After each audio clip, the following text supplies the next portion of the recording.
Chapter 27 to 28.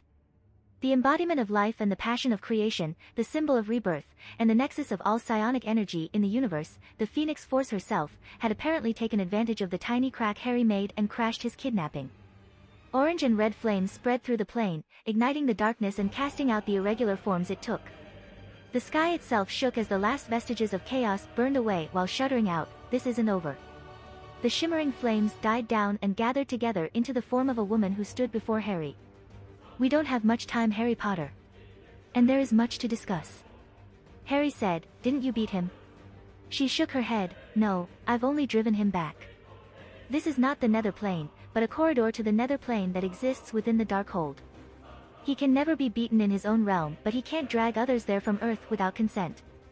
Thawne was trying to trick you into thinking you were in a hopeless situation, so you were more likely to give in. You did remarkably well, and I was able to use the fissure you made in the corridor to enter and purge its connection to Thawne, but only for a short time. During this time, however, I can freely speak with you, as this corridor operates outside the rules of non-interference higher beings have with lower ones. I have been watching you use my gift, Harry Potter, and so far I like what I have seen." "Your gift?" he asked. "Yes. Myself, death, eternity, infinity, and the living tribunal forged the aspects of this power for you. In doing so, we granted you freedom to break fate and the ability to go against destiny. We have no opinions on how you use it, and even if you burn the universe down, none of us will stop you, but I doubt you ever would without just cause." Harry tried not to think about the fact that the Phoenix Force did in fact have the ability to burn down the universe if she chose to do so. And although this answered some questions, it also raised so many more. She continued, "I'm telling you this for two reasons. First, you need to understand that any power that takes control of you can control the fate of the universe. That is why Thawne desires you. Second, I have a favor to ask." Sure, what can I do for you?" "Around the time you died, I encountered a young and powerful telepath on this world who tried connecting to the mind of a dying friend, and in doing so almost died herself. Someone who values life should in turn be valued, so I saved her and granted her a connection to my power. In time she would have become an avatar of mine, but since then, that connection has been sealed. I want you to find her and break the seal." Since there was much written about the Phoenix Force in Kamartaj's library, Harry asked, "As your avatar, wouldn't she have to go around the galaxy burning away useless worlds?" One of the primary jobs of the Phoenix was to cut away parts of the universe which would then regrow. A world destroyed by the Phoenix would always have new life rise from it, no matter how trashy the planet was before. It was the nature of her power. Eventually, but not for a long time. You could just as easily do it for her once you have risen in strength, or you could do together, it matters not which. Thawne was right about something, Harry Potter, you are only aware of a fraction of your gifts. You are both Obscurus and Mutant in addition to the gifts you have been granted, and until now you have only scratched the surface of your full abilities. Many of them, however, your subconscious has locked until your mind becomes stronger. In this I can assist you. Agree to my favor and I shall give you a small portion of my power, a seed you can use to grow a mind strong enough to control the powers you don't even know you possess."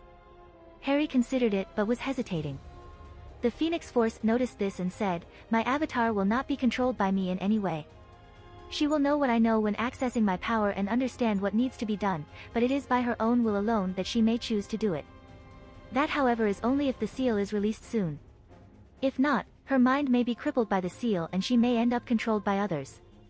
I can assure you releasing the seal will not cause any harm to come to her, in fact it will prevent possible harm that may occur if the seal is not removed soon enough." With that, Harry had no more reason to refuse and said, "In that case, I would love to help."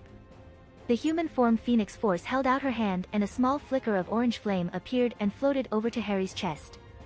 It entered him and he felt a small warmth spread throughout his body. Ping. Phoenix Flame perk acquired. Psionic Path has risen to rank 10. The corridor shook and the Phoenix said, "We're out of time. You can't remove the Darkhold from your inventory without help from inside your inventory, you need to find the Book of Vishanti." Harry felt himself return to his body but shouted, "Wait, how will I find the girl?" The Phoenix said, "My flames will guide you," before Harry woke up in his body. He took a look at a clock and found it had been about a half hour since he saw it, even though it felt like so much longer. Once Harry returned to his body, he felt the Darkhold within his inventory return to life and once more tried to drag him into the corridor.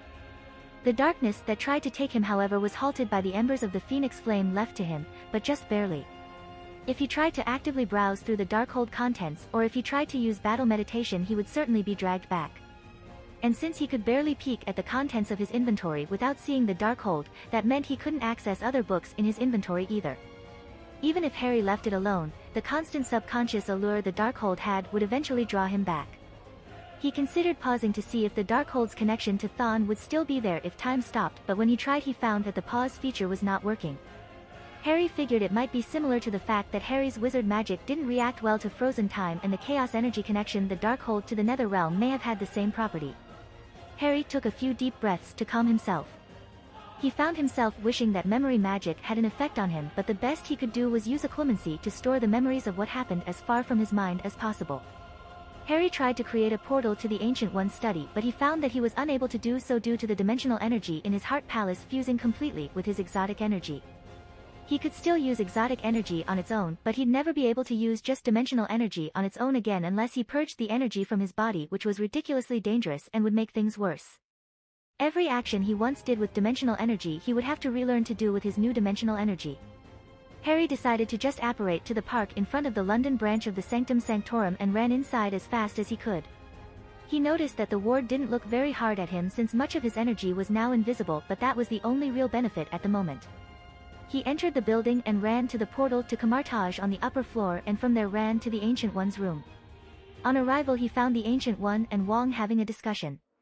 She was about to give him a reprimanding glare, but from the fear she saw on his face she realized the situation was outside the ordinary. She asked, "Bad news, I suppose?" Harry gave a half-hearted smile and said, "Very." Her eyes widened just a little in surprise as Harry's definition of very bad closely resembled her own. It meant potential news of the world-ending variety. She turned to Wong and said, "I am sorry, but it seems this will have to wait." Master Wong didn't question her and left for the door. Harry cast several wizard spells which would ensure the conversation could not be eavesdropped through any means and said, "I'll tell you the whole story later, but the Darkhold is currently inside my inventory and Thawne is trying to drag my spirit into it so he can control me. The Phoenix Force showed up and told me to get the Darkhold out. I need the Book of Vishanti. I have no idea where it is, and if I don't get this thing out, Thawne will use me to rule the universe." The Ancient One shook her head and said, "I shall decide on your punishment later. Follow me, the Book of Vishanti is in our possession."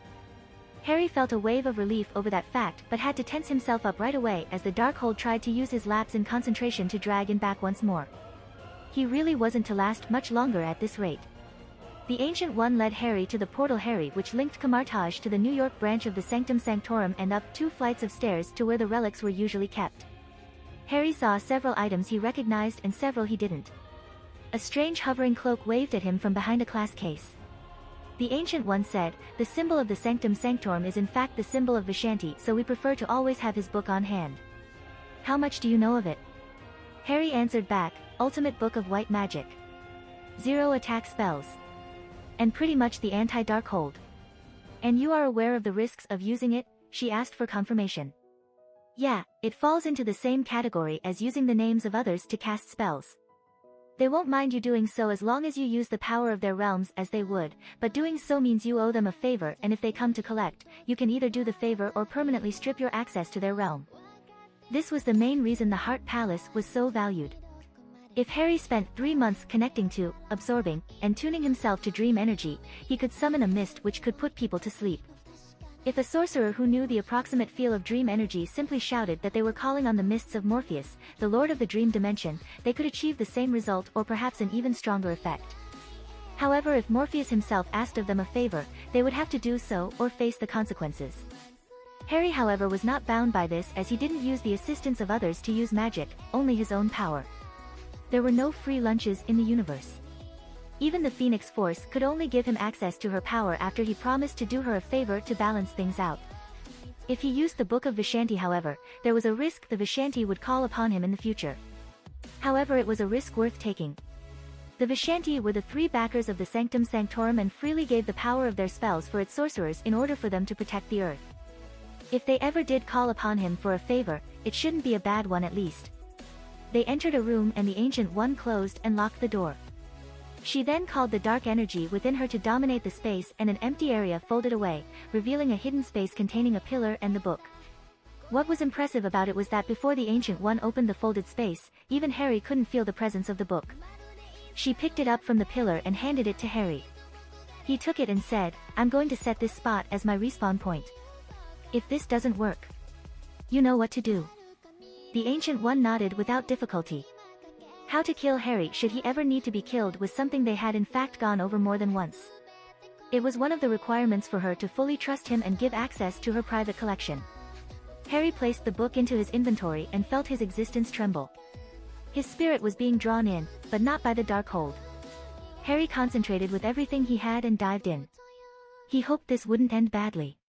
When Harry's eyes opened in what seemed to be the next moment, he found that his hand had been placed on the orb of Agamotto which the Ancient One seemed to have brought out. It was glowing the same pure white color it had before when he touched it 2.5 years ago, which had Harry let out a sigh of relief. The Ancient One noticed his eyes opening and his own relief, which caused her own tension to lessen just a bit. She asked, "How did it go?" Harry placed his hand into his inventory and pulled out the cookbook with a ribbon tied around it, and a moment later he pulled out the Book of Vishanti. Harry said, "Better than I expected. What do you want to do with the Darkhold? Place it on the far side of the moon?" She shook her head. "No, it might still be found by the people living there if we did that." Harry still had no way to tell if she was being serious or sarcastic. The Ancient One cut the ribbon of the cookbook and opened it to reveal the hollowed-out portion that contained the ancient black book authored by Thon himself. After just a moment of hesitation, she closed the book once more. Harry wouldn't comment on the fact that she checked to make sure it was actually there and not still in his inventory. The Darkhold was temptation personified, and if she didn't check, she would always have a tiny doubt. She said, "I recognize the material this cover is made of. It will only hide the Darkhold for a short while longer. If it is removed from Earth, Thon will be able to act in order to retrieve it and return it to Earth, since it is only on Earth that he is restricted. There is nowhere it is truly safe." Harry thought about it and remembered something Thon himself did. Harry said, "What if we sent it into the future? And the person we sent it to could send it further into the future, and so on and so forth? Thon told me he allowed it to be sent into the future in order to get it to me, so if he hasn't retracted that from what he allows of his book, couldn't we take advantage of it?" The Ancient One gave a pensive moment of silence before stating, "The Darkhold is not just a force of evil, it is also a tool for balance. Complete removal from the timeline would throw off the balance, so that wouldn't work or would have consequences worse than the Darkhold itself." Harry considered it and realized she was right. If there are 5 bad ways for something to happen and you prevent all 5, a 6th bad way will appear. If they tried complete removal, something would probably happen and make it worse in order to correct the balance. Harry said, "Then we pass it to someone from the future who keeps it hidden in that time for a year, and after a year passes it once more to the future." Harry took a few items out of his inventory and said, "I have an idea." It didn't take long for the Ancient One to catch on to his idea, though she was surprised Harry had acquired so much mithril and adamantium. Although Harry was still a fledgling crafter compared to the makers of the relics stored in the sanctums, he was already very skilled for a human. Harry used some straightforward crafting spells to make a simple mithril adamantine alloy and shaped it into a cloth paired with a small tablet. He then wrapped the cloth around the Darkhold until it was completely bound and asked the Ancient One for 2 drops of her blood. She knew he couldn't use his own for this, so she consented. The blood acted as an encryption which paired the charms on the cloth to the charms on the tablet. Once the spell completed, the cloth-like alloy was no longer cloth-like and had become not only hard, but completely indestructible. The only way to remove the cloth was the tablet, and the tablet could also be used to find the cloth no matter where it was. In other words, the tablet's existence could remain in the world, taking the place of the Darkhold, so that if the forces of balance required someone to use the Darkhold, it could still be accessed. A moment after the spell was completed, a purple portal opened up in the room and a tall, beautiful blonde woman wearing strange armor and a massive glowing heavy sword on her back came through. The Ancient One and Harry both readied themselves for combat until she lifted her hand and showed them a tablet identical to the one Harry had just created. She gave the room a glance before taking a long look at Harry. Faster than either could move, she ran over to him, scooped him up into a hug and shouted, "Oh my God, you're so small and cute." The Ancient One cracked a smile and said, "You are from the future, I assume?" Without letting Harry down, who didn't bother struggling, she said, "Yup, Iliana Rasputin, current, or should I say, future, Sorceress Supreme. I beat Little Miss Stark for the position last year and it's already been a wild ride. It's a pleasure to meet you, Ancient One." She fully showed how honored she was to meet her, yet treated Harry like a stuffed doll she won at a carnival game. The reason Harry wasn't bothering to struggle was because he was too busy getting shocked at the power of the woman. She didn't have a heart palace like himself and the Ancient One, yet she contained massive reserves of white, black, soul, psionic, and even death energy. And yet she carried it all without difficulty. This was a woman who could heal, purify, summon demons, fight with a sword, and use telekinesis and necromancy.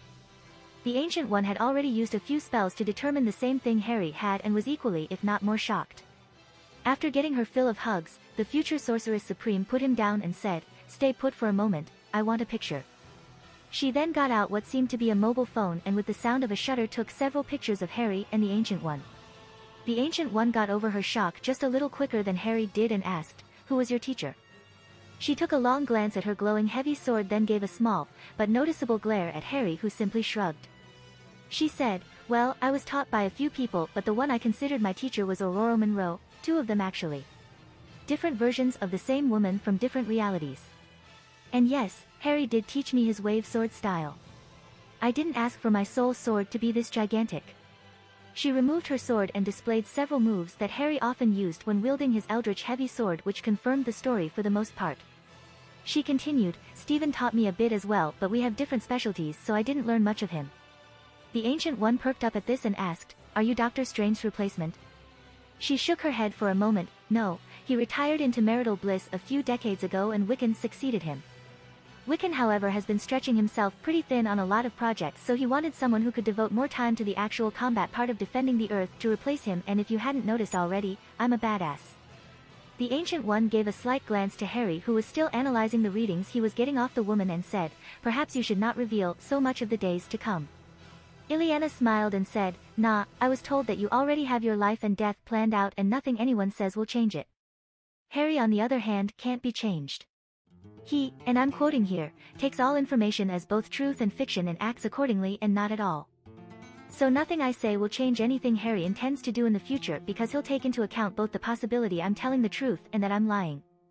For example." She turned to Harry and said, "One of your future wives will be responsible for the deaths of countless people." Harry remains unfazed at the accusation, though the fact that she mentioned wives, as in plural, was surprising. Iliana turned back to the Ancient One and said, "Now that I've told him that, he'll consider that I could be lying, but also that I could be telling the truth.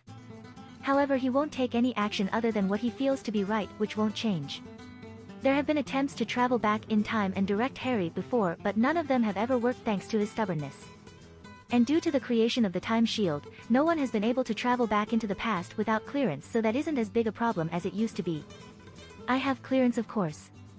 She pulled out a badge Harry recognized as something that contained not only time energy but exotic energy, his exotic energy. She put it away and said, "Alright, last thing before I take the book." She took a card out of her wallet and said, "Harry, think of a number between 1 and 10. Harry recognized the question as a specific contingency he had and thought of the number 3.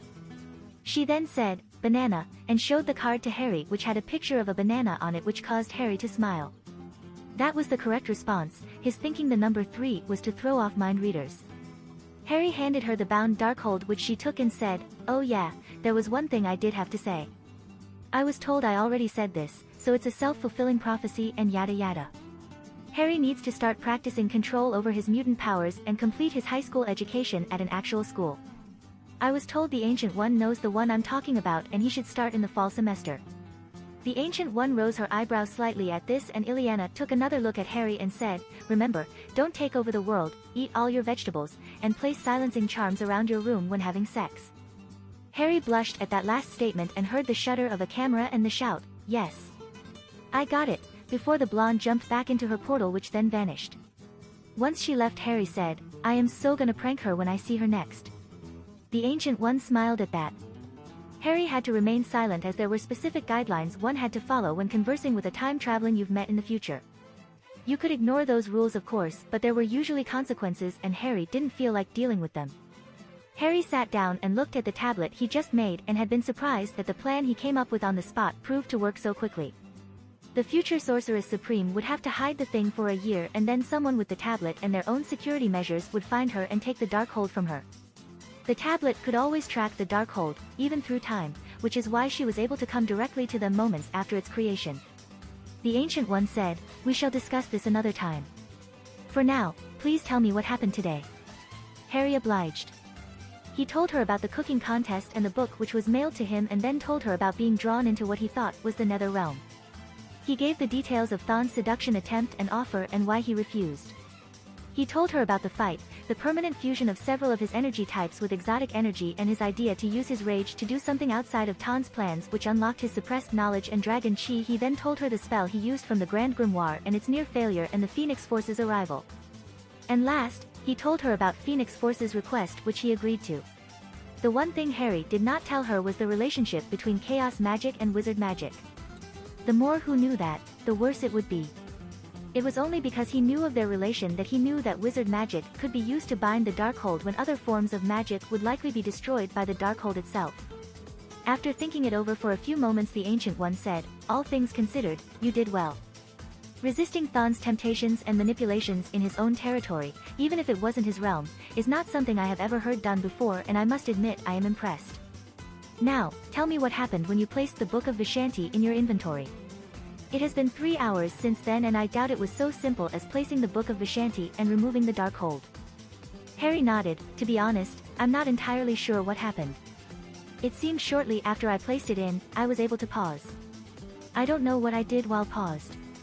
Afterwards, I unpaused and did some stuff I don't know, and lastly, I took all the knowledge I gained from both the Darkhold and the Book of Vishanti and locked it in my subconscious along with the memories I had while sorting it, which is why I can't really recall what I did. I can't actively use the information, and I don't even know what I know, but it seems if needed, I'll become aware of specific pieces of information that I may need. But you once told me you could not forget things or alter your own memory." Harry nodded. "Yeah, my psionic path rank increased from 10 to 17 while paused, so I'm pretty sure I must have used some of the practices of occlumency using psionics to rearrange my head in a way which allows it. Most of my head seems a lot less cluttered than it was before, that's for certain." That meant that Harry had in fact memorized, likely the full content of both the Book of Vishanti and the Darkhold, but was keeping the knowledge from himself unless he needed something specific. The Ancient One would have been more worried about that had she not just seen proof of the future just a moment ago. She had never really been able to get over the fact that she couldn't see into Harry's future, but the fact that a future Sorcerer Supreme cared greatly for him removed the last shred of doubt she had for Harry Potter. That and the fact that Harry had been able to resist the temptation of Thon himself, something she doubted she herself could do, was impressive. And that was even knowing how terrible of a being Thon truly was. Both Harry and the Ancient One knew that Thon could not be trusted. For example, even if Harry had accepted Thon's offer, he likely would have been corrupted by her, and though Thon promised not to personally take lives or cause the death of humans, Harry under her control would not be limited by that promise, and if he gave himself to her, killing everyone for Thon would be perfectly reasonable for Harry. That, however, was only obvious in hindsight. Thinking of it at the time would be close to impossible.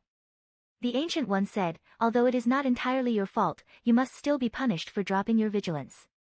Recently, there have been a few requests from some of the younger acolytes, and I want you to take care of it."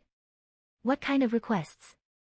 The Ancient One shook her head with a sigh. "They are requesting we install Wi-Fi in Camartage and the Sanctums." Since Harry was assigned the task of Wi-Fi installation, he decided to do it with vigor. He did own several companies after all and knew a thing or two about electronics. Harry paid for the construction needed to have a dedicated fiber optics line installed from the nearest hub in Tibet directly to Camartage. For interior aesthetics to not be compromised, he kept the lines out of sight by using transmutation spells to create openings in the walls to run Ethernet and coaxial lines. And last, he set up a server room with the most advanced computers available, personally built and engraved by him to protect against magic, wear, tear, and even technopathic hacking. The latter he had been looking into, as it was considered a form of sorcery that used electromagnetic energy rather than nature or dimensional energy. Maybe he was going overboard, but he wanted to do it right. The server room would host a website that included a large amount of basic arcane knowledge that Harry spent a month personally writing into the various web pages of the site. It wasn't knowledge on how to cast spells, of course, but it did include very broad safety and awareness tips on magic and sorcery in general, and also included direct definitions of wizard, witch, sorcerer, chi wizard, warlock, etc. Technically this was a breach of the International Statute of Secrecy, but the website itself gave the feel of a cult and never mentioned that such people were alive and still active. For example, it stated that wizards in general preferred to live with other wizards and strange things would happen when they were upset. The website clearly stated that wizards haven't been seen for centuries, though it did hint that may have just been because they didn't want to be seen, and if you did see one, to ignore them unless you wanted to experience life as a frog, as they disliked being bothered. To make the site feel less real and more commercial, Harry included advertising links to specific companies he set up which sold wizard and witch paraphernalia, such as replicas of wizard robes and different types of fake wands. He did so with several other companies, both ones he owned and third-party ones. None of them actually sold real magical items though, only things which looked magical. The largest section of the website included classifications on demons, demon sorcerers, magical creatures, and magic in general, and gave simple ways to protect yourself if encountered any of them. Some of this knowledge came from Kamartaj's library, which included Egypt's Golden Book of Life, while other pieces of knowledge were taken directly from the Grand Grimoire, the Book of Vishanti, and even the Darkhold. Whenever Harry needed information and such information happened to be inside the Darkhold, he would become aware of it. This, however, only worked if he didn't think to look specifically in the Darkhold for it, so it could only be accessed indirectly when a related subject came up. The Darkhold did in fact include a few means one could use to protect oneself from the darker side of magic, but those were actually used as parts of larger, darker rituals and spells which Harry couldn't consciously recall. Specific shapes and symbols could make demons uncomfortable even without active magic, so Harry had a few jewelry and cheap trinket-making companies make some things and placed ads for them on the website. Harry wasn't sure if it would work, but he also placed a powerful variant of the Notice Me Not charm on the servers which held the information. It was almost permanent and had no effect against people looking for specific knowledge within the site. What it should accomplish, however, was the prevention of people not looking for it from finding it. Anyone not looking for information contained within the site wasn't likely to notice its existence. Ping. Scholar Path has risen to rank 42. The moment Harry finished and launched the website, he got his first Scholar Path rank up this year. It hadn't increased since Harry learned a different dimensions version of block transfer computation, and even trying to make his own hadn't gotten another rank out of it. Harry knew the higher the path increased, the harder it would be to increase further, but this was getting ridiculous. It seemed that his website counted as a lesson taught to the whole of the world, which was why he finally was able to increase it a rank. That made Harry wonder about his other paths, so he brought up his stats. Harry Potter level 190, age 14, STR 275, AGI 310, INT 415, WIS 400, LUK 20, Warrior Path rank 26, Scholar Path rank 42, Magic Path rank 38, Tech Path rank 28, Business Path rank 16, Crafting Path rank 17, Dragon Path rank 5, Psionic Path rank 17. Looking at the new Psionic Path, Harry really did wonder how much time he must have spent paused, working on his own mind for it to jump 7 ranks. When he looked back into his mind, he found there was literally nothing more he could do with it, so he probably went all the way to the limit of internal psionics. The funny thing was that Harry didn't actually block people from entering his mind, he simply did a ridiculous amount of complex things to make it very dangerous and unproductive to do so. Psionics as a path was different from magic. Magic was basically the manipulation of energies either found or created. Psionics was the power of the mind and was rounded off into 3 skill sets: telepathy, telekinesis, and astral creation, which were basically mind over matter, and mind over existence respectively. Harry's battle meditation allowed him to take an astral form without a talent in psionics, but that was likely a part of the power gifted by the Phoenix Force. Astral creation itself was the field of using the mind to create mental or physical effects within astral or physical space. There was some overlap, of course, as many abilities could be generated by either magic or psionics. Pyrokinesis, for example, could either be considered a psionic power or a magic power depending on the source of the fire. If someone generated the fire, it would likely be a magic-based power, but that person would not be able to generate infinite amounts or control fire not created through their magic. Their fire, however, would be very difficult to extinguish as it was a part of them. If they could not generate it but could control it, then it would be classified as a psionic power, and the user would likely be able to control far higher volumes of fire, as they wouldn't need to waste energy creating it, as fire was something that could create itself if controlled right. However, the fire would have the properties of normal fire and could be put out in the same manner. After a bit of practicing, it didn't take much effort for Harry to figure out how to read minds, since he had practiced with occlumency and legilimency, so it was just different tricks to achieve the same goal. Telekinesis was also pretty simple, though he could only move things in general directions. Just like magic, psionics was a skill set that was powered by INT and WS, so this path came very easily to Harry thanks to the Phoenix Force opening the door for him. His new perk, the Phoenix Flames he acquired, had 2 effects. First, it acted as a multiplier for the speed he could rank up his psionic path. Second, it allowed him to use the Phoenix Flames skill, which was an application of telekinesis, telepathy, and astral creation at the same time. It could burn matter, mind, and the soul, but the energy it left behind would return to the earth and express itself as new life. This also meant Harry couldn't absorb the energy of anything he killed with it for experience and levels. Though his use of it was very weak at the moment and far weaker than his magic due to the different empath levels. As for his magic, he had been making some progress in creating new spells for his strength and dimensional energy which had fully fused into his exotic energy. The Heart Palace technique basically accumulated a small portion of energy within the body and tuned it to the life and soul of the user, making it a part of them. The user could then use that tuned energy to channel and control external sources of the same energy by first channeling it through their body. It was still the same dimensional energy he was absorbing, but the part of him that directed it was now saturated with exotic energy. Not only that, any dimensional energy he used his body to channel would combine with the exotic energy he naturally created due to the effect of the already fused dimension energy directing it through his body. The only way he could return to using dimensional energy on its own again would be to purge his body and heart palace of the dimensional energy. However, he only got it into his heart palace by imaging it as a part of him. If he rejected it, he would never be able to think of it as a part of him again, so he would lose everything and be unable to ever regain it. There wasn't a single merit in doing so, of course. Strength energy fused with exotic energy wasn't difficult to find some applications for. It was easy to use to directly strengthen the body, but using a few new spells he hashed out could now allow him to create a magic shield using strength energy even stronger than dimensional energy shields. Exotic energy magic shields were only designed to block magic and were actually very good at it, but were nearly useless against guns. Dimensional energy shields were like hardened glass planes and could stop a few rounds of bullets in addition to magic, but nothing that high-powered. His new shield though was far stronger than any previous shield he could use. His next step was to see if he could charge an item with this shield and give it to others.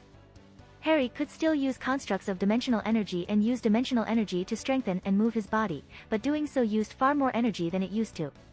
However, he had figured out a way to charge his constructs with spells. For example, he could create a bow staff or whip that inflicted the stunner spell on contact, or a sword that used the severing charm every time he swung it. He still hadn't figured out a way to create portals with his exotic energy saturated dimensional energy, but he'd live without it for now since he could create and use portkeys and apparate long distances and even fly in his animagus form. His anti-magic suffered the hardest though. He had a dozen anti-magic spells he had gotten quite good at, but now he was reduced to the one and lucky to even have that. Anti-magic was a very difficult type of energy to rein in and control after all.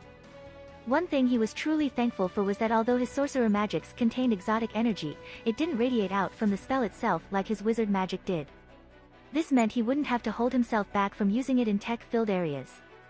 What was even better, was that unlike his wizard magic which couldn't be used while he was suppressing it to prevent all tech around him from crashing, his fused magics could be used while suppressing his exotic energy emissions. Not long after Harry finished installing Wi-Fi and setting up the website he dubbed mysticknowledge.com, the Ancient One called him in for a meeting. She made the tea this time, and once he sat down the Ancient One said, "I intended to bring this up with you regardless, but as Ms. Rasputin has recommended it, we can discuss it now. I'm sure you are aware of this, but you have reached the rank of Master long ago. Usually at this point those who remain in Camartage start teaching others and start fighting in the front lines in the fight to defend the Earth. Now however your dimensional energy can no longer be felt by others who have mastered it, which will draw suspicion if you continue to stay. In either case, the time for you to move on has come, and Ms. Rasputin's suggestion was something I already considered. In New York there is a school called Xavier's School for Gifted Youngsters. It is high school level boarding school, and much like your previous one, it is not what it appears to be. It is in fact a place where young mutants can go to learn and train with their abilities. Enrolling you in the fall semester 3 months from now would give you time to adjust your new magics and prepare yourself. I understand you wish to continue your education as well." Harry answered, "Yeah, the goblins told me the cover I paid them to make won't hold up under intense scrutiny. I can get into a normal college well enough, but a major one won't accept me." The Ancient One nodded. "The Xavier Institute houses some of the finest minds on the planet. You will likely gain more there than you would at any other institute of higher education." Harry asked, "But what am I going to say about my mutant ability? You I trust. I can't however just inform others who have not earned my trust about my abilities, and many of them tend to stand out." "Yes, and I agree with you. It will do no good for the true nature of your mutation to get out, as it would draw too much attention. The aspect of your gift that shields you from distant eyes and the eyes of those looking into the future will not stop others from looking at you should you stand out in the present. I believe we should choose a single aspect of your abilities and allow others to take that as your mutant ability. Which one? Harry was essentially immortal, strong, fast, could use magic, mind arts, and immortal dragon chi. There was also his inventory, his crafting, and his overall intellect as well as his vast repository of knowledge and his inhuman learning speed. I can think of 3 options. She started listing. You can walk the path of physical prowess and claim a dragon-like body as your mutant ability. You can use this as an opportunity to train your dragon chi while pretending that your healing ability and increased stats are all a part of your mutation. This would be the easiest to display and safest overall. No matter how strong, people tend to overlook the physical types, so although you'd be standing out, it would not be as dangerous as standing out for your other abilities. Harry nodded and thought it was definitely worth considering. His immortal dragon chi and his dragon path were both things he had not been devoting enough time to practice, even though their potential was in fact just as high as magic itself. Next, you can claim minor energy manipulation with a specialization in setting energy into objects. In other words, an enchanter-type power. This would be the most difficult as you would have to hide all your other abilities, but it would also allow you to continue your research and practice into relic creation. Harry did want to continue his crafting, and although he could continue solo, what he really wanted was a genius or 2 to bounce ideas off. There were likely a lot of things he was overlooking just because he was looking at too large a picture, and a new perspective could do wonders. And finally, you can claim your inventory and the abilities that come with it as your mutation. This would allow you to continue accumulating knowledge and give you the most versatility overall. Harry said, "Isn't my inventory the most dangerous ability to show off?" Other things were basically power-ups, but an infinite, timeless inventory he could perfectly analyze anything contained within was a game-changer at another level. If someone had some super-secret data on a password-encrypted hard drive, Harry could place it in his inventory and directly read the very code off the drive, encrypted or not. If the encryption wasn't strong enough, he could learn the contents through guesswork. That, however, was not the scary part. Most computers had means to determine if someone has tried to access them. Those means wouldn't work against Harry's inventory. And that was just the advanced application. Undetectable smuggling of any size, the ability to steal anything from anywhere and get away with it, preservation and transportation of unstable limited shelf life products, and 100 other things. The Ancient One said, only if its full abilities were displayed. For example, you can tell others you can only store things for a limited time or that you can only store up to a limited weight. You could claim to only be capable of storing pure and simple items or claim that the more complex something is, the less time it can be stored. Harry realized the Ancient One had likely spent a long time thinking this over. He said, "Give me some time to think about it." Harry headed over to a station of set-up computers for Camartage and searched for info on Xavier's institute. The search itself brought up far more on the man himself than his institute and his past work. First and foremost, he was a doctor. And unlike a certain honorary doctor, Xavier had in fact written and published 4 dissertations that were reviewed and accepted by his peers, with one of them being Human Genetics and Mutation. Harry had to hold back a laugh at that because this man was almost as subtle as Harry himself, who just wrote a website on Magic 101 and signed his name at the bottom. Thankfully there were more Harry Potters in the world than there were Charles Xaviers, so he could hide in plain sight as long he didn't openly admit to anything. After doing his initial search, he started a deeper one. Although Harry hadn't figured out technopathy yet, he was still a hacker using an advanced computer he built using magic, so there wasn't much he couldn't get if needed. The problem wasn't accessing it, the problem was making sure the places he accessed it from didn't track it back to him.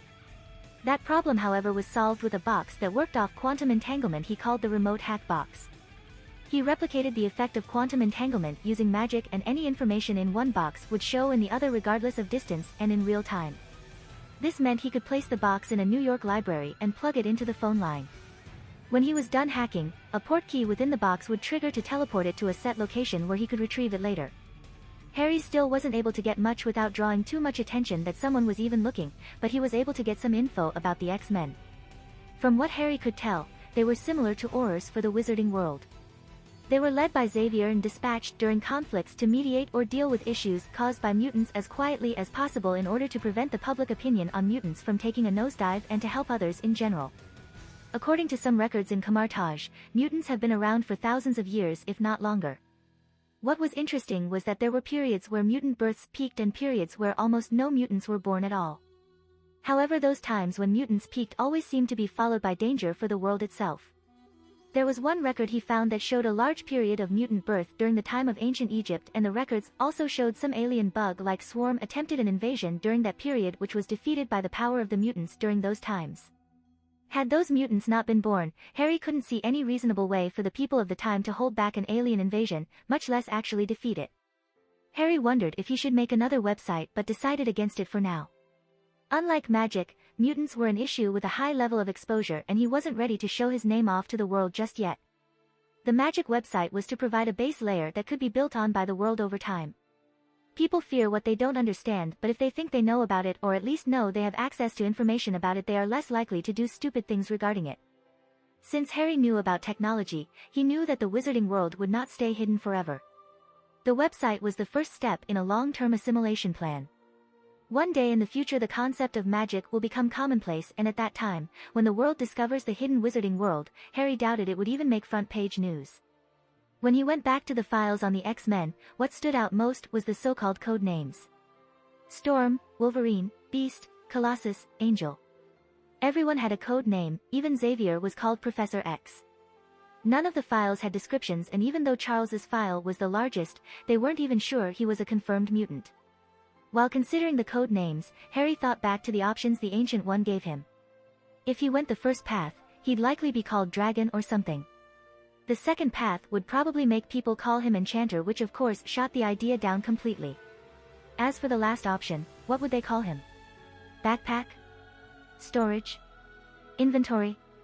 Not exactly the best power to be named after. Of course Harry had more than just those options. The Ancient One was brilliant, but her imagination was not as colorful as Harry's. The main problem with his inventory wasn't the ability to place things in, but the ability to take them out. If lying was an option, he could just tell people he can't take out or place certain things into his inventory. Maybe something like he could only place things that were natural or something. In that sense, he could combine the Ancient One's ideas if he claimed adding certain things to his inventory granted him certain capabilities. Maybe something like this: Harry Potter, mutant power, assimilation. Can absorb and temporarily gain the attributes of things he has absorbed to increase his strength and durability, and maybe other things. He could claim different abilities depending on the different things he absorbed. In that case, for all the things he could do, he'd probably be called Swiss Army Man. For some reason, that term made him shudder, as if he was recalling a particularly traumatic memory he wanted to forget. Okay, no Swiss Army Man. With this description, he could even claim if he absorbed certain things, he could heal, which would explain his healing if injured. And as long as people thought his powers were limited by what he absorbed, and could only be used if he absorbed something, he could catch them off guard if they tried to take advantage of his weakness. Harry returned to the Ancient One and told her his idea. She approved of the premise and added in her own thoughts. They decided that Harry's limit was that he could only absorb food, books, and pure metals. Absorbed food would grant Harry the ability to heal, and absorbed pure metals would increase his strength, durability, and speed.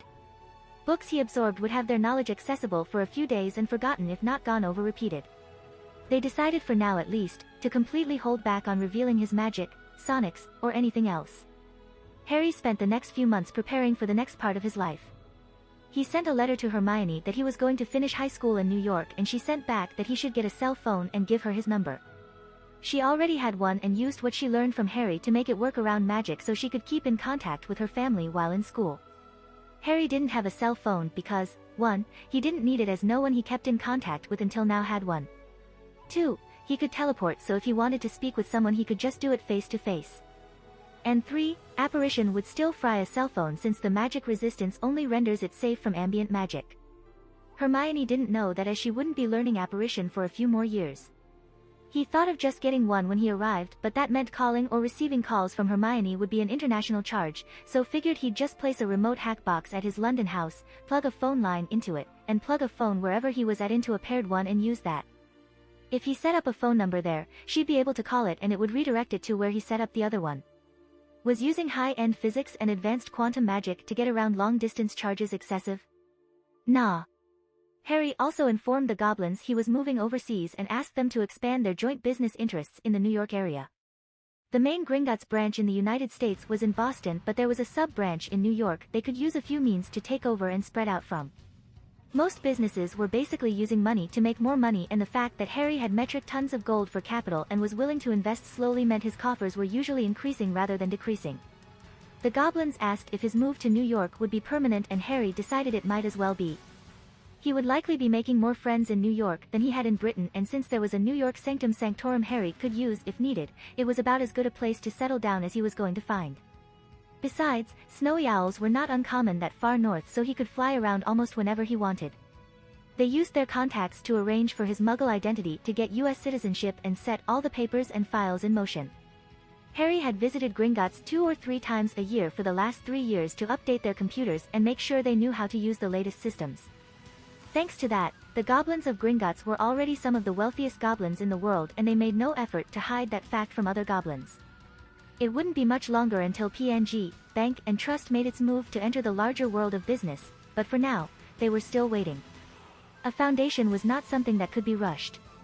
Rather than devote all their funds to a single field, they had been testing the waters and getting familiar with the various markets and how well they could be done using goblin and wizard magic.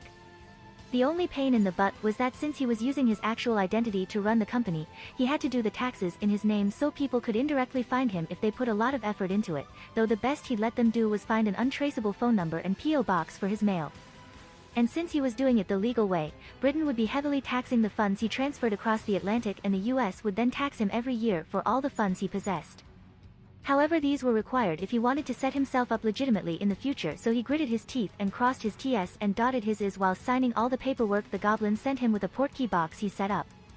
On the magic side of things, during the final months, Harry decided to fully merge his other forms of magic directly into his exotic energy.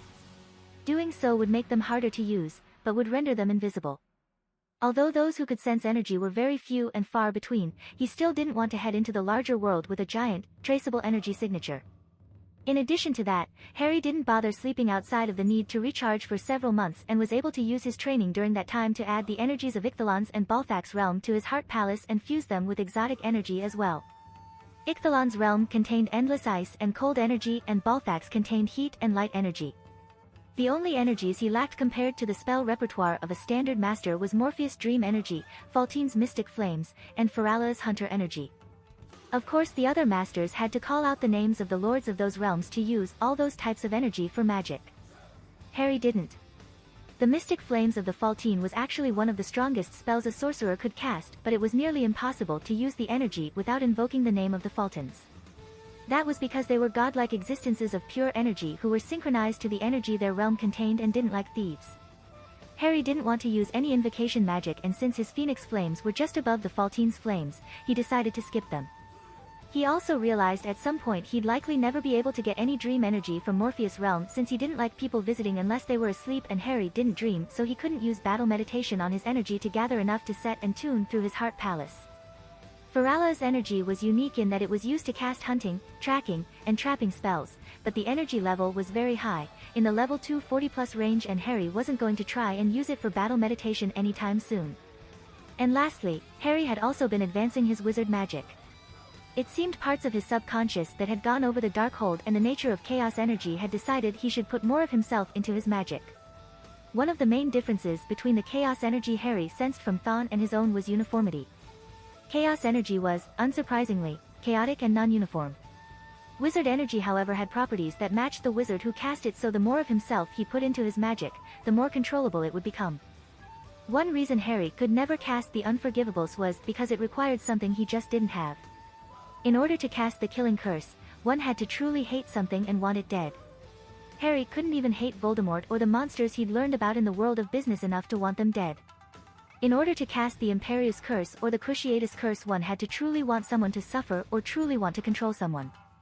Harry certainly enjoyed pranking, but his pranks were more geared towards allowing others who deserved it to make themselves suffer.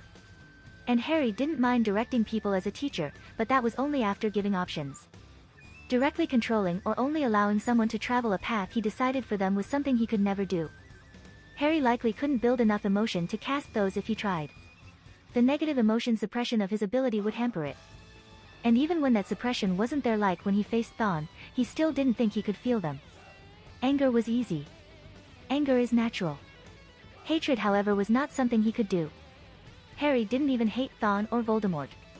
Harry didn't agree with them, but they had their reasons for what they did, even if the reasons of the latter were stupid and the reasons of the former selfish.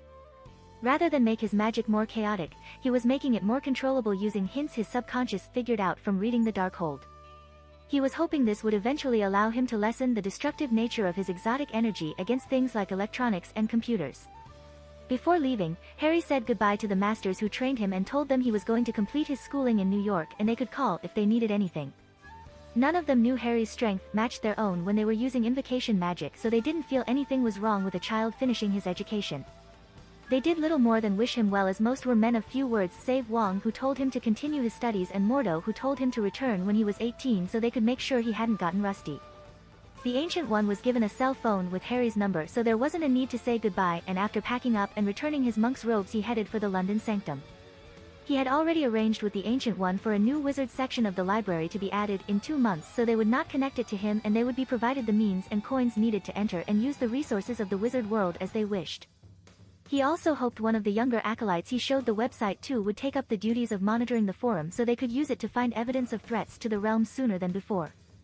Next he visited Mr. and Ms. Black and their daughter, his goddaughter, Virgo Amelia Black. Being named after a constellation and a goddess of justice was appropriate considering her parents, and also taking her parents and godfather into consideration, there was a distinct possibility she may in fact die a virgin, the other meaning of her name. The lord of the noble and most ancient house of Black and the former head of the DMLE staring down any would-be boyfriends would see to that. Harry had long since met Remus Lupin, but as he was already an independent, pseudo-adult, there wasn't much room for him in his life, so they were simply acquaintances. When thinking about Remus, a piece of knowledge from the Darkhold appeared in his mind. His parents had of course told him about their friend's furry little problem, and it turns out the Darkhold was responsible for the creation of both werewolves and vampires. However, the means to permanently cure them that was contained within the Darkhold was a trap. It seemed Harry's subconscious had cross-referenced the details of the purification ritual from the Darkhold with cleansing rituals from the Book of Vishanti, and found that the former rituals were completely lacking in safety and warning messages.